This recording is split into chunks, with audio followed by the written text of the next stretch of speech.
রোজ রোজ পাখির ডিম খেতে আর ভালো লাগে না। দেখি গ্রামের দিকে যদি মুরগি পাই। ক্ষুধায় পেটটা জ্বলছে। এই মানুষগুলো আজকাল এত চালাক হয়েছে না, মুরগিগুলোকে শুধু আটকেই রাখে। কোথায় একটু আলো বাতাসে ঘুরতে দেবে স্বাধীনভাবে, তা না, বন্দি করে রেখেছে। এখন কি করি, দেখি সামনে এগিয়ে যাই। এই তো, এখানেও সেই একই কাহিনী, মুরগিগুলোকে আটকে রেখেছে। ওই দেখো, আমাকে দেখেই কেমন কক কক করা শুরু করে দিয়েছে। ডাকাডাকি শুনলেই তো মানুষ দৌড়ে আসবে। ওরে বাপরে! এই শিয়াল, ধর ধর ধর ধর। আগে জানটা বাঁচাই রে। যাক বাবা, ভালোই ভালোই ফিরে এসেছি, বাঁচা গেল। এটা কি বাঘ মামা তো দেখা যায়। কি বাঘ মামা, তুমি কোথায় যাচ্ছ? আর বলিস না ভাগ্নে, আমার অনেক দিন থেকে একটু মানুষের মাংস খেতে ইচ্ছে হয়েছে, কিন্তু মানুষ তো আর জঙ্গলেই আসে না। তাই আমি বাধ্য হয়ে পাশের ছোট্ট গ্রামটিতে যাচ্ছি।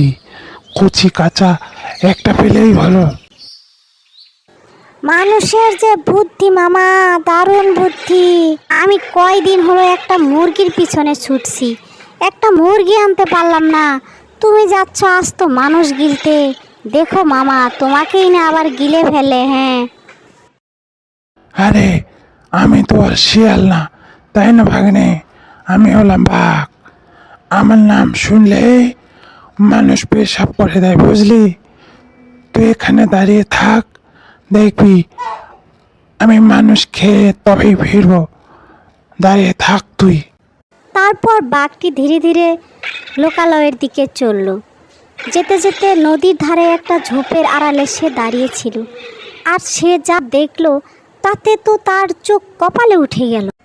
সে দেখলো একজন মহিলা একটা তক্তার উপরে তাদের গায়ের পোশাকগুলোকে খুবভাবে আঁচড়াচ্ছে।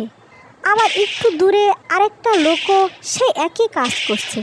এটা দেখে তো আরে আরে, বাঘ রীতিমতো এই ভয় পেয়ে মানুষগুলো গেল। কি হয়েছে দেখো, নিজের গায়ের পোশাকগুলোকে কেমনে আঁচড়াচ্ছে। হ্যাঁ, ওরা কি এমন দোষ করলো এমন ভাবে আঁচড়াচ্ছে? কি নিষ্ঠুর! হ্যাঁ, দেখো তবু কি রাগ মিটলো। আবার রোদে কেমন শুটকি করতে দিয়েছে। হ্যাঁ, মানুষ তো বড়ই নিষ্ঠুর। হ্যাঁ, বড় নিষ্ঠুর। না না, আমার এদিকে যাওয়া মোটেও ঠিক হবে না। এরা আমাকে ফেলে আস্ত রাখবে না। আমি অন্য পথ ধরি। তারপর বাঘটি অন্যদিকে চলে গেল এবং সেখানে গিয়ে আবার অন্য দৃশ্য দেখতে পেল। আরে দেখো দেখো, বাতাসকে দেখাই যায় না, আর সেই বাতাসকে খাঁচায় বন্দি করে কেমন নিজেদের কাজে ব্যবহার করছে। এই মানুষগুলো সত্যি খুব চালাক হয়ে উঠেছে। এত বুদ্ধি এরা কোথায় পেল? হ্যাঁ, আমার লোকালয়ে আসা একদম ঠিক হয়নি। হ্যাঁ, চলে যাই আমি। আমাকে পেলে এরা আস্ত রাখবে না। পরে তাদের কোন বুদ্ধির জালে ফেসে যাব কে জানে। হ্যাঁ, ভাগ্নে ভাগ্নে ঠিকই বলেছিল। ভাগ্নে ঠিকই বলেছিল, আমি চলে যাই। বাঘ মামা, দেখি তো কি হলো বাঘ মামার। মুখটা কেমন শুকিয়ে গেছে। কি বাঘ মামা, মাংস খেলে নাকি তারা খেয়ে চলে এলে? না না ভাগ্নে, তারাও খায়নি, আবার মানুষও খায়নি। তুই ঠিকই বলেছিস ভাগ্নে, মানুষগুলো খুব চালাক হয়ে গেছে। হ্যাঁ, আমি বাঘ হয়ে কেমন চোরের মতো লুকিয়ে চলে আসলাম বল।